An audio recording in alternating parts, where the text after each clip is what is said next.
Warahmatullahi Wabarakatuh. Perkenalkan, nama saya Muyasaro dengan NIM 02211103. Saya mahasiswi jurusan manajemen dari Universitas Linggabuana PGRI Sukabumi. Tujuan saya membuat video presentasi ini untuk memenuhi tugas mata kuliah manajemen risiko. Pada kesempatan kali ini saya akan membahas mengenai risiko keuangan perusahaan.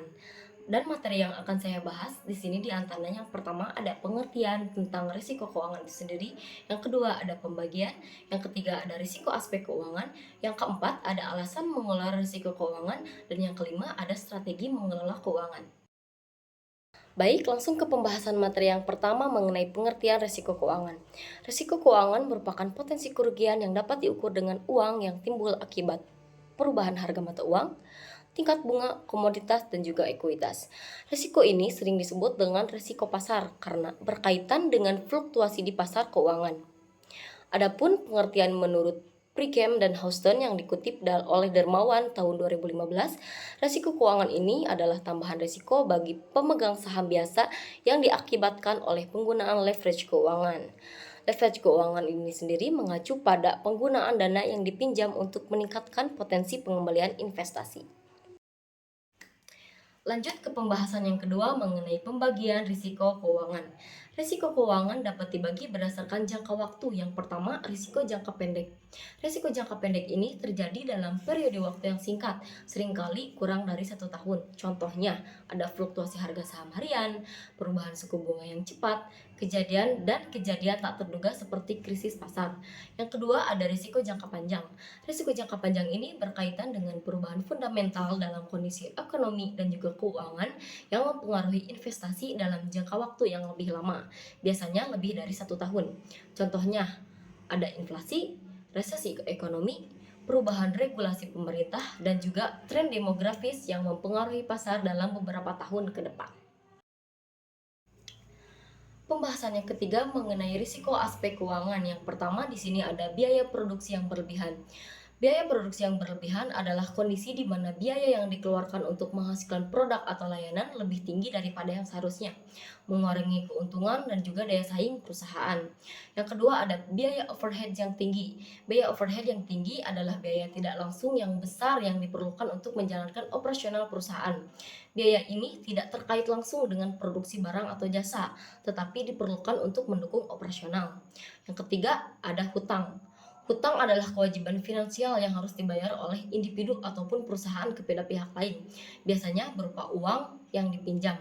Hutang ini berasal dari berbagai sumber, seperti bank, lembaga keuangan, ataupun kreditur lain dan harus dilunasi dalam jangka waktu tertentu dengan bunga yang telah disepakati. Pembahasan keempat mengenai alasan mengelola risiko keuangan. Mengelola risiko keuangan dapat memberikan dampak yang positif bagi setiap perusahaan. Yang pertama, dapat meningkatkan nilai perusahaan, karena investor lebih suka manajer keuangan yang mampu mengidentifikasi dan mengelola risiko pasar. Yang kedua, dapat menjaga kestabilan aliran kas. Stabilitas aliran kas dapat mengurangi kejutan laba dan meningkatkan ekspektasi arus kas, mengurangi risiko gagal bayar dan juga kebangkrutan. Yang ketiga, memberikan konsentrasi pada risiko bisnis utama. Manajemen exposure aktif memungkinkan perusahaan untuk fokus pada risiko bisnis inti. Sebagai contoh, perusahaan manufaktur dapat melindungi diri dari risiko suku bunga dan mata uang dengan memusatkan perhatian pada produksi dan pemasaran. Yang keempat, dapat memberikan manfaat bagi pemberi pinjaman, karyawan, dan juga pelanggan. Manajemen exposure memberikan manfaat tidak hanya bagi perusahaan, tetapi juga bagi pemberi pinjaman, karyawan, dan juga pelanggan dengan meningkatkan kestabilan dan kesejahteraan secara keseluruhan. Pembahasan kelima mengenai strategi mengelola keuangan. Ada beberapa strategi bagi perusahaan untuk mengelola risiko keuangan. Yang pertama ada diversifikasi. Dalam hal ini, perusahaan menyebar investasi di berbagai aset untuk mengurangi risiko total. Diversifikasi dapat membantu mengurangi dampak negatif dari penurunan nilai satu jenis aset.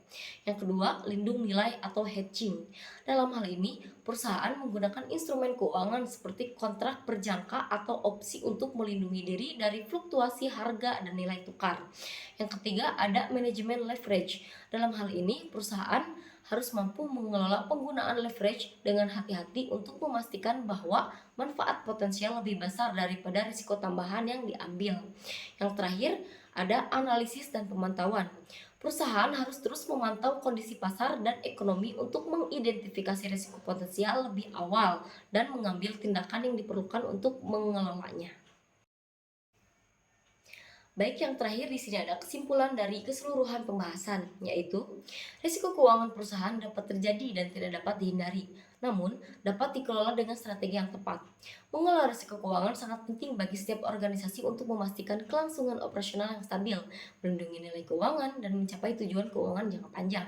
Dengan mengelola risiko secara efektif, perusahaan dapat mengurangi potensi kerugian dan meningkatkan kemampuan mereka dalam menghadapi ketidakpastian dalam lingkungan bisnis. Sekian pembahasan dari saya. Terima kasih. Wassalamualaikum warahmatullahi wabarakatuh.